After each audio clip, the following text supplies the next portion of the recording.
Cinema work out అవ్వాలంటే అటు hero అయినా డైరెక్టర్ అయినా ఇద్దరిలో ఎవరో ఒకరు ఫామ్ లో ఉంటే ఆటోమేటిక్ గా బస్ క్రియేట్ అవుతుంది. అలాంటిది ఇద్దరు ఫ్లాపుల్లో ఉన్న వాళ్ళైతే అసలు ఆ సినిమా ఎలా వర్కౌట్ అవుతుంది? సిద్ధు జొన్నలగడ్డకున్న క్రేజ్ అంతా ఇంతా కాదు. టిల్లు సినిమాతో సాలిడ్ హిట్ కొట్టిన ఈ యంగ్ హీరో అన్ని రకాల ఆడియన్స్ కి దగ్గరయ్యాడు. అయితే టిల్లు తర్వాత మాత్రం ఏ సినిమాతోనూ హిట్ కొట్టలేకపోయాడు. టిల్లు సీక్వెల్ తర్వాత వచ్చిన జాక్, తెలుసు కదా సినిమాలు రెండు థియేటర్లలో ఏమాత్రం కమర్షియల్ సక్సెస్ అందుకోలేకపోయాయి. మరి ఈసారి హిట్ ఉన్న డైరెక్టర్ తో సినిమా చేస్తున్నాడా అంటే అది కాదు. ఈ సంవత్సరం రిలీజ్ చేసిన 2 సినిమాలతో ఫ్లాప్ అందుకున్న సిద్ధు జొన్నలగడ్డ తన నెక్స్ట్ సినిమాని రవికాంత్ పేరపు డైరెక్షన్ లో చేస్తున్నారు. రవికాంత్ పేరపు కూడా సక్సెస్ లో లేరు.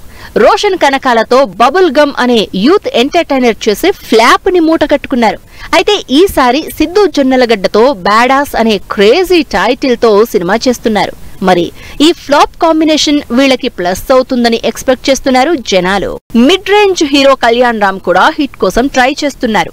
వరుస పెట్టి రకరకాల స్టోరీలు ట్రై చేస్తున్నా పెద్దగా వర్కౌట్ అవడం లేదు కళ్యాణ్ రామ్ కి.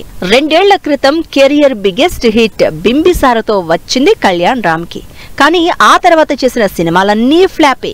మరి ఈసారైనా హిట్ సబ్జెక్ట్ ఉన్న డైరెక్టర్ తో సినిమా చేస్తున్నారా అంటే కాదని తేల్చేశారు కళ్యాణ్ రామ్. కళ్యాణ్ రామ్ కెరియర్ లో బిగ్గెస్ట్ హిట్ అయిన బింబిసారకి సీక్వెల్ చేస్తున్నారు.